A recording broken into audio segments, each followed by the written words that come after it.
At eto na nga, maggagala na naman ang mga ulaga dahil ang batang maliit ay gustong lumabas sa kanyang lungga.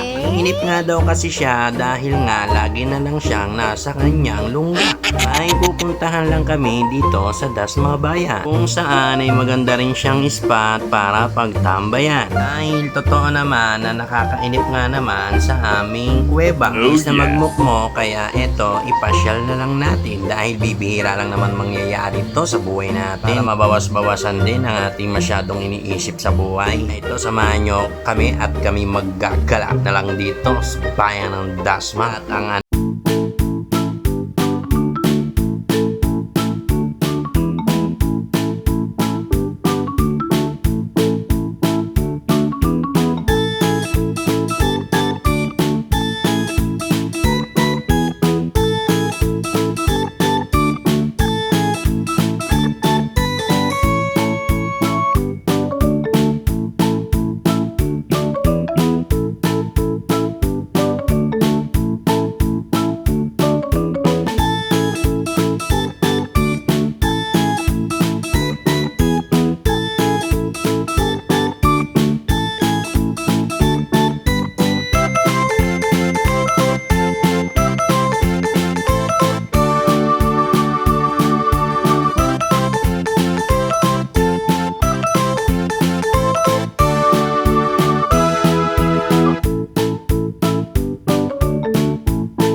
tandaan yung mukha niyan, wanted yan. Pakadami pinagkakautangan yan, kaya nagtatago yan. Kayo mag-alala, pag sumikat ako at nagkaroon ng kita dito, babayaran ko kayo, doble pa. Kaya chillax lang muna kayo dyan at magpapasikat muna ako. Kaya sabayan ninyo ako at gabayan ninyo ako at bigyan nyo ako ng maganda-gandang views para naman makahabol-habol ako. At napakatagal ko na nagbablog, hanggang ngayon hindi pa rin ako umaangat dahil patol-putol nga lagi ang aking mga video, hindi na ako nakakapag-upload.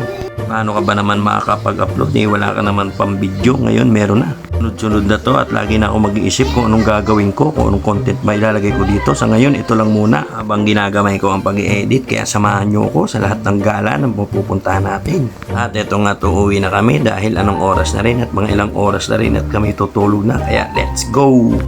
At may pahabol pa nga pala dito at ang aking anak ay komedyante rin dahil ang asawa ko ay nag-iingaw-ngaw dyan.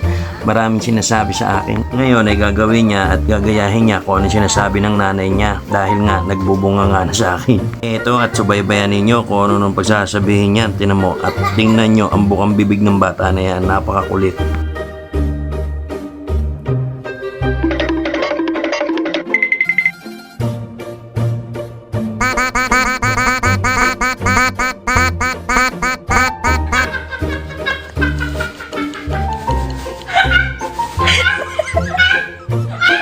Sí. Ang pochito.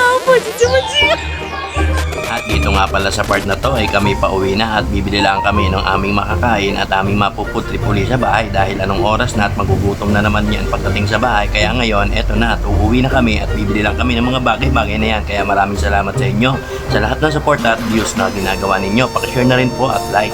Yun lang, napakaganda ng makikita nyo pag nakita ko sa mga comment section nyo. Thank you very much. Goodbye!